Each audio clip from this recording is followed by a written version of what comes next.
The folks behind a local nonprofit are working to better the South Chattanooga community through events, programs, and mentorships. Our Cornelia Nicholson tells us they're gearing up to create a sense of community right in time for Mother's Day. The Net Resource Foundation has been giving back to the South Chattanooga community since 2015, and now this Mother's Day, they're asking for your help. Rakita Dotley, Executive Director of Net Resource Foundation, says their mission is to challenge systemic issues in South Chattanooga. Well, South Chattanooga sometimes gets a bad reputation. So for us, when we were founded, we wanted to make sure that we enhanced and looked at all the positive attributes. Through a partnership with Westside Baptist Church, the foundation hosts community events and develops beautification projects in the area. Dotley says their core programs focus on helping improve the lives of children in the neighborhood, like their youth summer program, which teaches life skills and community development. Students get paid a stipend, and the program is aimed for students that are in grades 6 through 10. The group of students that don't necessarily want to go to a maybe like a children's camp, but aren't quite old enough to work yet. She says it's important to be an active part of the community. All about thriving for the youth that we work with. They all live in a community, and we want them to have that sense of pride, that sense of community building, that they become good citizens as they're working through life. To help fund the summer program, the foundation will be holding a Mother's Day market on Saturday, May 7th. They'll have everything from food to candles and clothes. Dotley says the market will be filled with a variety of local vendors, but they could use more to rent space. We want to make sure that vendors have the opportunity to sell, things that they have that people want to buy, and we want people to bring their mothers. Like, bring your mother here. Let her pick her Mother's Day gift this year. The market will be free, and Dotley hopes it brings the community together. We want everyone to come out. This is an open event, open to the entire community, even though it's in South Chattanooga. Everyone's invited to attend. All the proceeds from the Mother's Day market will go to benefit the youth program at the Net Resource Foundation. In Chattanooga, Cornelia Nicholson, Local 3 News. Thanks, Cornelia. The market will be open from 11 to 3 on Saturday, May 7th. Vendor spaces are only $35, and you can find out more on our website.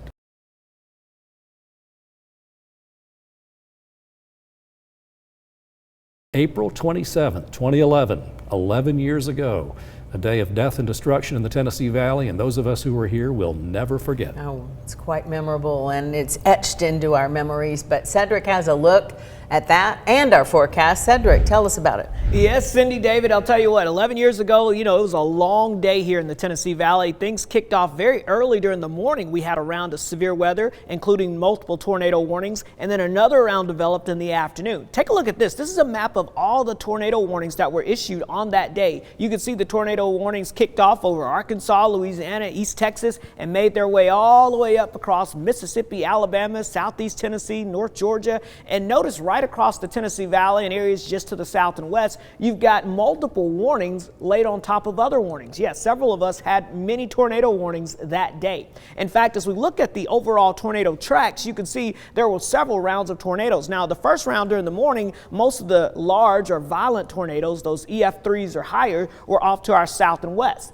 Then we saw that second round of storm activity develop during the peak heating of the day and the afternoon hours, and then we had those very large supercell storms develop over Alabama and move northeast across portions of the area, and that's what produced those violent tornadoes here in the Tennessee Valley. In fact, we had numerous violent long track tornadoes. You can see all these lines are different tracks, and the color is associated with the strength of those tornadoes. And notice, we even had an EF5 tornado move through portions of DeKalb County from Rainsville up into southern Dade County. We had the EF4 tornado that made its way here from Catoosa County up through Atchison and Hamilton County and right into Bradley County. We had another EF4 tornado that made its way from Sequatchie County up north. So it was quite the violent day.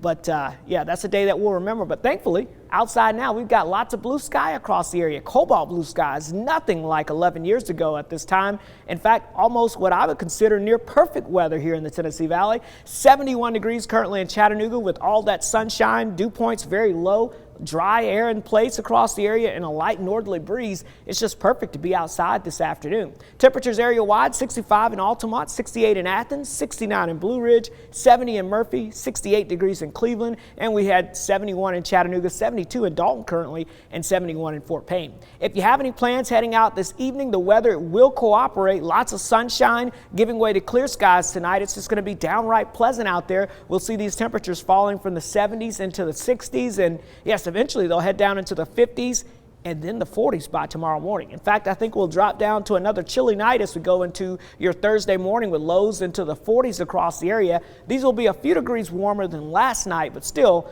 on the chilly side, so keep that in mind. You may need a light jacket or a hoodie or a sweater as you step out the door tomorrow morning, but as we saw today, another sunny day for us as we go into your Thursday. High temperatures will climb into the mid to upper 70s with that dry air in place, so a little warmer than this afternoon, but overall still a very pleasant day shaping up for us as we go into your Thursday. Now watch the humidity trend. We've got the high pressure giving us that dry air, very comfortable humidity levels for now, but notice as we get towards the end of the week, we start to see some humidity building up near the Gulf of Mexico here, and that humidity will stream to the north and east as we go into the weekend. So you'll notice more humidity creeping up just ahead of a front that's going to be moving in, and that front is going to stall out across the area, so that's going to set us up for a fairly wet pattern with daily chances of afternoon showers and thunderstorms starting late this weekend and going through most of next week, so get ready for that. But overall, let's take a look at the next 7 days. You'll be able to see lots of sunshine Thursday, highs in the upper 70s, near 80 on Friday with a pop-up shower or storm going into the weekend. Better chances of daily showers and storms as we get throughout most of next week. Guys? Cedric, thank you. This weekend, local law enforcement officers and Special Olympic athletes join together here in Chattanooga. Local 3's Angela Kim has the story.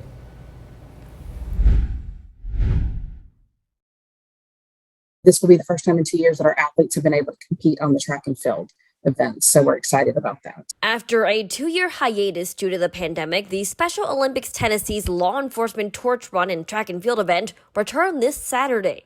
And we're going to be meeting several law enforcement agencies, local law enforcement agencies at Chattanooga Police Department, and they will be running the torch from the police department to Hickson High School. Director Jennifer McGaffey says more than 100 athletes are returning to the track this weekend with no protocols regarding COVID-19. We are back to full capacity, no restrictions, so it is open to the public if anybody wants to come and watch the athletes compete. She says this isn't just a time to connect with law enforcement, but also to connect athletes with each other after 2 years of being apart. Seeing athletes get excited during the competition, watching them get their medals at the end, it's so much fun. For her, the cherry on top is seeing athletes get to go far, with some athletes traveling as far as Orlando this year for the 2022 USA Games. We have 2 track and field athletes from Chattanooga.